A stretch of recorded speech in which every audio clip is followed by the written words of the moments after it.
அவங்க தான் மேம் எங்களுக்கு செய்யணும். எங்களுக்கு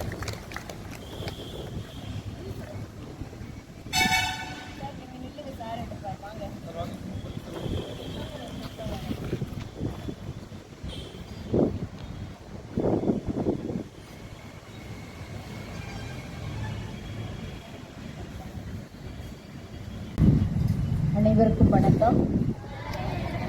நல்ல ஃப்ரெஷ்ஷாக இருக்கிறோம் இல்லையா? உங்களெல்லாம் பார்த்த உடனே எனக்கு சந்தோஷமாக இருக்குது. இதுக்கெல்லாம் நான் லயன்ஸ் கிளப் அவங்களுக்கு தான் ரொம்ப நன்றி சொல்லணும். மிக அருமையான ஒரு நிகழ்வு. ஒசூர் மேக்னம் லயன்ஸ் கிளப் அவர்கள் ஏற்பாடு செய்திருக்கும் இந்த முதியோர் அவமதிப்பு அதை தடுப்பது பற்றிய விழிப்புணர்வு நிகழ்வு இது.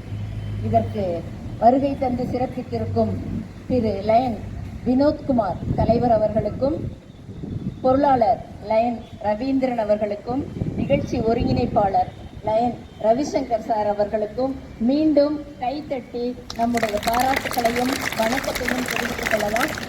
Thank you sir, thank you so much for this opportunity. தலைமை ஆசிரியர் அவர்களுக்கும், இங்குள்ள ஆசிரியர் பெருமக்கள், மாணவ செல்வங்கள் அனைவருக்கும் என்னுடைய வணக்கமும் வாழ்த்துக்களும். இப்போ லீவு முடிஞ்சு எல்லாருமே ஸ்கூலுக்கு வந்துட்டோம் இல்லையா? ஜூன் ஸ்கூலுக்கு வந்துட்டோம். லீவில் எங்கே போயிருந்தீங்க எல்லாரும்? பாட்டி வீட்டுக்கா? பாட்டி வீட்டுக்கு, தாத்தா வீட்டுக்கு இல்லையா? போனீங்களா போகலையா? பாட்டி உங்கள் வீட்டில் இருக்கிறப்ப எப்படி போனீங்க பாட்டி வீட்டுக்கு? ஊரில் இருக்கிறாங்களா? ஆமாம், சில பாட்டி தாத்தாக்கள் ஊரில் இருக்கிறாங்க, சில பேர் உங்களோட இருக்கிறாங்க, சில பேர் எங்கே இருக்கிறாங்க? இப்போ சொன்னீங்களே முதியோர் இல்லத்தில் இருக்கிறாங்க இல்லையா? இதுதான் நம்ம நாட்டில் இருக்கிற வழக்கம். இது அப்படியே நம்ம கொண்டு வந்து இப்பொழுது முதியோர்களை அவமதிக்கக்கூடிய ஒரு காலகட்டமாக மாறிக்கொண்டு வருகிறது. இதை எதுக்கு நாங்க வந்து இங்க சொல்லணும்? உங்ககிட்ட வந்து ஏன் பேசணும்? நாங்க முதியோர்கள்ட்டே பேசிக்கலாம்ல, இல்ல பெரியவங்க கிட்ட நாங்க பேசிக்கலாம்ல. உங்ககிட்ட வந்து ஏன் பேசணும்? மாணவர்கள் கிட்ட, அதுவும் மாணவ செல்வங்கள் மாணவிகள் கிட்ட வந்து எதுக்கு நாங்க பேசணும்? சொல்லுங்க. யாராச்சும் சேர்க்கக்கூடாது, அது சரி, அது ஒரு பாயிண்ட், கரெக்ட். நீங்க தான் நாட்டோட செல்வங்கள் இல்லையா? ஃபியூச்சர் ஜெனரேஷன் நீங்க தான். உங்ககிட்ட தான் நாங்க சொல்லணும், உங்ககிட்ட சொல்லி தான் இந்த விழிப்புணர்வை ஏற்படுத்தணும் அப்படின்றது தான் நம்மளுடைய இப்போதைய நிலைமையாக இருக்கிறது. இப்ப காலம் மாறிக்கிட்டே இருக்குது. மகாத்மா காந்தி என்ன சொன்னார் தெரியுமா? ஒரு நாட்டோட நாகரிகம் என்னன்னா, அந்த முதியோர்களை எப்படி நம்ம வழிநடத்துகிறோம், எப்படி மதிக்கிறோம் என்பதை அளவீடு செய்துதான் அந்த நாட்டின் நாகரிகம் இருக்குதுன்னு சொல்றாங்க. அப்படி பார்க்க போனா நம்ம நாகரிகத்தை விட்டு ரொம்ப தள்ளி போயிட்டு இருக்கிறோம். நம்ம நினைச்சிட்டு இருக்கிறோம் ரொம்ப டெவலப் ஆயிட்டோம், எல்லாமே நம்ம ரொம்ப இம்ப்ரூவ் ஆகி நிறைய நமக்கு இப்பெல்லாம் வளர்ச்சி இல்லையா, அறிவியல் வளர்ச்சி, எல்லா வளர்ச்சியும் வந்துருச்சு அப்படின்னு நம்ம நினைச்சிட்டு இருக்கிறோம். ஆனா காந்திஜி சொன்னதை பார்த்தோம்னா நம்ம நாகரிகத்துல ரொம்ப பின்தங்கி பின்னால நம்ம போயிட்டே இருக்கிறோம். இது நமக்கு மட்டும் கிடையாது, உலகளாவிய ஒரு பிரச்சனை. ஏன்னா முதியோர்களை வந்து வீட்டுல முதல்ல அவமதிக்கிறாங்க. அவங்கள வந்து ஒரு பொருட்டா நினைக்கிறது இல்ல, பெரியவங்க பேச்ச கேட்கறது இல்ல, மதிக்கிறது இல்ல. அவங்கள வந்து வேற வகையில அவமதிக்கிறாங்க. எப்படி? பொருளாதார ரீதியில அவங்களுக்கு எந்த ஒரு பொருளாதார சுதந்திரம் கிடையாது. நிறைய வீடுகள் இதெல்லாம் நீங்க நியூஸ்ல பார்த்திருப்பீங்க. ஒரு சொத்து எல்லாம் வாங்கணும்னா அப்ப அந்த தாத்தா பாட்டி அவங்க கிட்ட அந்த பிள்ளைங்க என்ன பண்றாங்க? வற்புறுத்தி கையெழுத்து வாங்கி அந்த சொத்தெல்லாம் பறிச்சுட்டு அவங்கள வந்து அனாதையா விட்டுறாங்க, நிர்கதியா இருக்கிறாங்க அவங்க. இதெல்லாம் நம்ம தெரிஞ்சுக்கணும். நீங்க போய் உங்க வீட்டுல முதல்ல சொல்லணும், வீட்டுல இருக்கிற அம்மா அப்பா கிட்ட சொல்லணும், முதியோர்களை நம்ம மதிக்கணும், அவங்கள அவமதிக்க கூடாது. அதற்காகவே ஒரு விழிப்புணர்வு நாள் வந்து ஜூன் 15 உலக அளவுல கடைபிடிக்கிறோம். இந்த மாதிரி லயன்ஸ் கிளப் அவங்கெல்லாம் பெரியவர்கள்லாம் வந்து எங்க ஸ்கூல்ல இதெல்லாம் எங்களுக்கு சொன்னாங்க அப்படின்னு நீங்க உங்க பேரண்ட்ஸ் கிட்ட போய் சொல்லணும். சொல்லுவீங்களா? சொல்லணும் இல்லையா? மற்றதெல்லாம் சொல்றோம்ல, மற்ற கதையெல்லாம் நம்ம பேசுறோம் இல்லையா? முக்கியமான இந்த இதை நம்ம சொல்லணுமா வேண்டாமா?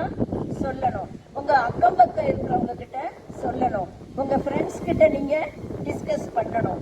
இப்படி எல்லாம் பண்ணினாதான் இது சமுதாயத்துக்கு இந்த நிகழ்ச்சி, இந்த கருத்து போய் சேரும். அது மாதிரி நீங்க செய்யணும். அவங்கள மதிக்க நம்ம கத்துக்கணும். முதியோர்கள் வந்து ரொம்ப சாதாரணமா நினைக்க கூடாது. தாத்தா பாட்டி ஒரு தூண் மாதிரி, சமுதாய தூண்கள் அப்படின்னு சொல்லுவோம்.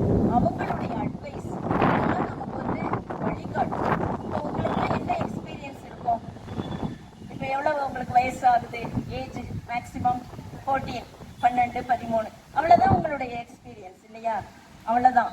அதுவும் சின்ன குழந்தையிலிருந்து நம்ம எக்ஸ்பீரியன்ஸ்னு எடுத்துக்க முடியாது.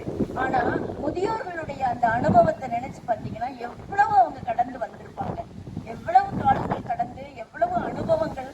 அந்த அனுபவம் தான் நமக்கு வந்து பாடம். அந்த அனுபவத்தை நம்ம நிறைய கத்துக்கணும். முதியோர்களை மதிக்க கற்றுக்கொள்ளும் சமுதாயம் தான் உயர்ந்த சமுதாயமா இருக்கும்.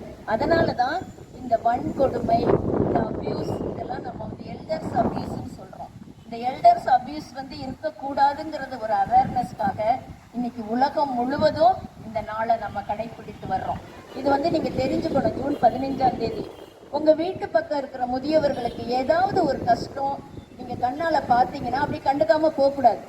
என்ன செய்யணும்? நீங்க என்ன செய்யலாம்? அவங்களுக்கு உதவ உங்களால முடியலன்னே வச்சுக்கோங்க. உங்களால என்ன செய்ய முடியும் இல்லையா? நீங்களே அப்பா அம்மாவை நம்பி இருக்கிறீங்க. அந்த முதியவர்களுக்கு ஒரு துன்பம் வந்திருக்குன்னு தெரிஞ்சா நீங்க என்ன செய்யலாம்? ஏதாவது சொல்லுங்களேன் பார்க்கலாம்.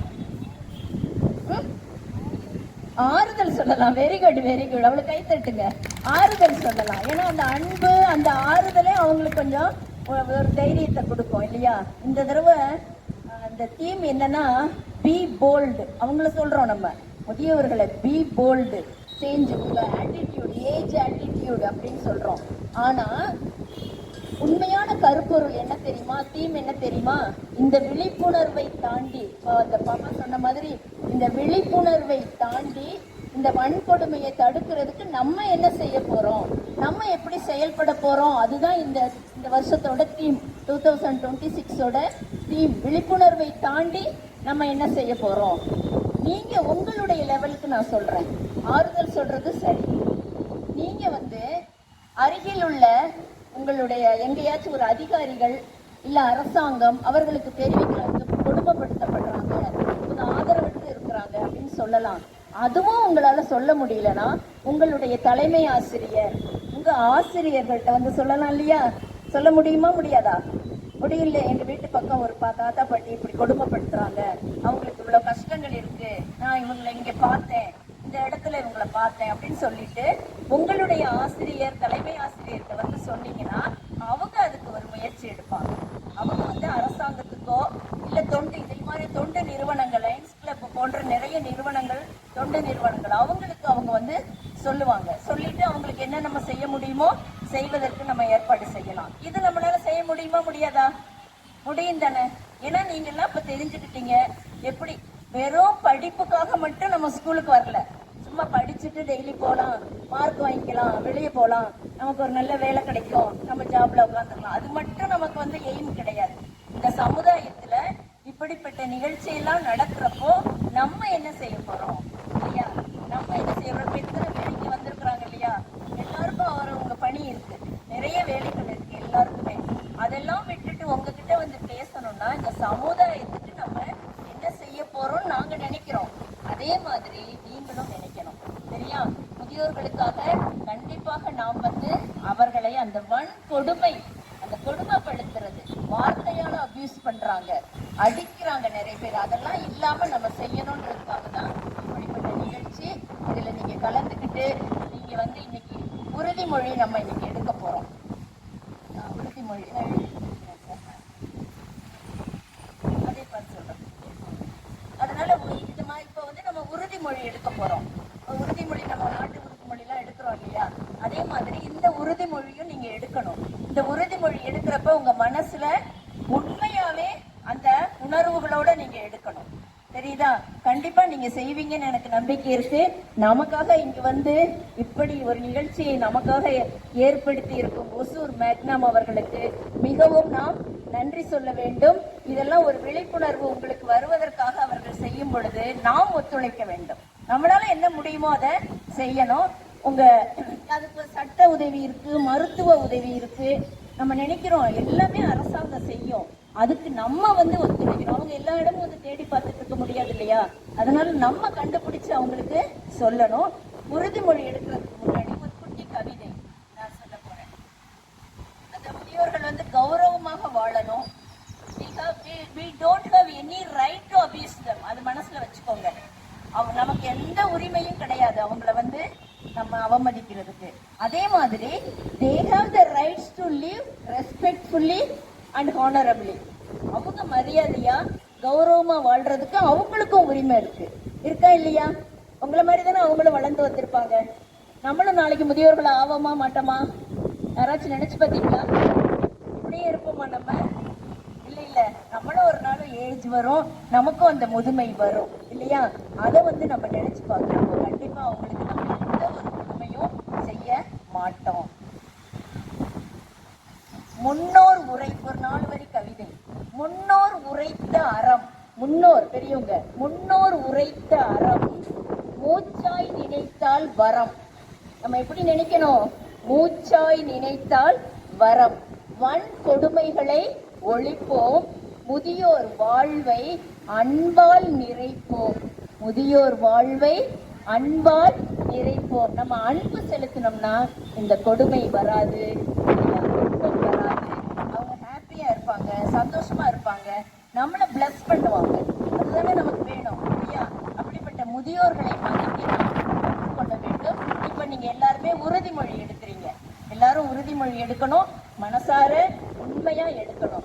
உண்மையான வாய்ப்பளித்த ஒசூர் மேக்னம் லயன்ஸ் கிளப் அனைவருக்கும், பெரியவர்கள் அனைவருக்கும் என்னுடைய நன்றியையும், வாய்ப்பு கொடுத்த தலைமை ஆசிரியர், ஆசிரியர்கள், மாணவ செல்வங்கள், நல்ல அருமையா கேட்டீங்க. இதை மனசுல வச்சுக்கிட்டு உங்களால முடிந்ததை செய்யுங்க. எல்லோருக்கும் என்னுடைய வாழ்த்துக்கள். நன்றி, நன்றி, வணக்கம். உறுதிமொழி. முதியோருக்கு எதிராக இழைக்கப்படும் அனைத்து வகை கொடுமைகளையும்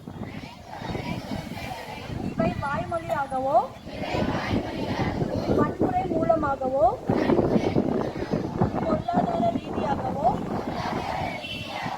எந்த உருவில் வந்தாலும் அவற்றை களைவதற்கு உரிய நடவடிக்கை எடுப்பேன் என உறுதி கூறுகிறேன். ஒரு முதியவர் கொடுமைப்படுத்தப்படுவதை முளையிலேயே கண்டுபிடித்து தலையிட்டு தடுக்கவும் அறவே நீக்கவும் என் சொந்த முயற்சியாலும் தேவைப்பட்டால் அரசு மற்றும் தொண்டு நிறுவனங்களின் துணையோடும் பாடுபடுவேன் என உறுதி கூறுகிறேன். மேலும் அவர்களுடைய அனைத்து வகையான தேவைகளுக்கும், அதாவது உடல் வளத்துக்கும் பாதுகாப்புக்கும் அன்பு மற்றும் மனவளத்துக்கும் மதிப்பிற்கும் மரியாதைக்கும் அங்கீகாரத்துக்கும் இடையூறு ஏற்பட்டால் அவற்றை தடுத்து பாதுகாப்பேன் என்றும் உறுதி கூறுகிறேன். திருமதி மணிமேகலை மேடம் அவர்கள் இந்த அவையில் நான் வணக்கத்தையும் வாழ்த்துக்களையும் தெரிவித்துக் கொள்கிறேன். இன்று பார்த்தீங்கன்னா 15 ஜூன் 2026 பார்த்தீங்கன்னா ஒரு அற்புதமான ஒரு நாள். இந்த காலையில் நம்ம எப்படி எந்திரிச்சிருக்கோம், எப்படி நம்ம சாப்பிட்ட உணவாக இருந்தோம், எப்படி நம்ம ஸ்கூலுக்கு வந்திருக்கோமோ அதை விட இன்றைக்கி நாங்கள் ஒரு எக்ஸ்ட்ரீமான ஒரு லெவலில் இன்றைக்கி இந்த விழிப்புணர்வு பார்த்திங்கன்னா நம்ம கற்றுக்கொண்டு இருக்கிறோம். ஏன்னா நம்ம வாழ்க்கையில் இது ஒரு அவசியமான ஒரு விழிப்புணர்வு. இன்றைக்கி நம்மளுக்கெல்லாம் பார்த்திங்கன்னா உடம்புல நல்லா ரத்தம் இருக்குது, நல்லா படிக்கிறோம், நல்லா கல்வி கொடுக்குறோம், நல்லா ஆரோக்கியமாக நம்ம வாழ்ந்து கொண்டு இருக்கிறோம். ஆனால் இதே இன்னும் ஒரு 60 வருடங்கள் கலந்துங்கன்னா நாமும் ஒரு முதியோர் தான் நம்மளுக்கு. ஸோ அதனால் இந்த விழிப்புணர்வு பார்த்திங்கன்னா மேடம் அழகாக சொன்னாங்க. நாமளும் ஒரு நாள் எல்லாம் கடந்து அந்த இடத்துக்கு தான் நம்ம போகிறோம். ஸோ அதை மட்டும் நீங்கள் மனதில் கொண்டு நீங்கள் அந்த முதியோர்களுக்கான உரிமையை நீங்கள் கண்டிப்பாக ஒவ்வொரு மாணவிகளும் அவங்க குடும்பத்தில் பெற்றோருக்கும் அவங்களுடைய தாத்தா பாட்டிக்கும் நீங்கள் கண்டிப்பாக அவங்கள பார்த்துக்கணும். அவங்களுக்கு அன்பும் அரவணைப்பும் கண்டிப்பாக உங்களுடைய வேணும் என்று நான் இந்த அவையில் நான் உங்களை பணிவுடன் கேட்டுக்கொள்கிறேன். இவ்விழாவுக்கு வருகை தந்துள்ள மேடம் அவர்களுக்கு எங்கள் மேகனம் அரிமா சங்கத்தின் சார்பாக நன்றியும் வணக்கத்தையும் தெரிவித்துக் கொள்கிறேன். ஜெய் ஹிந்த்.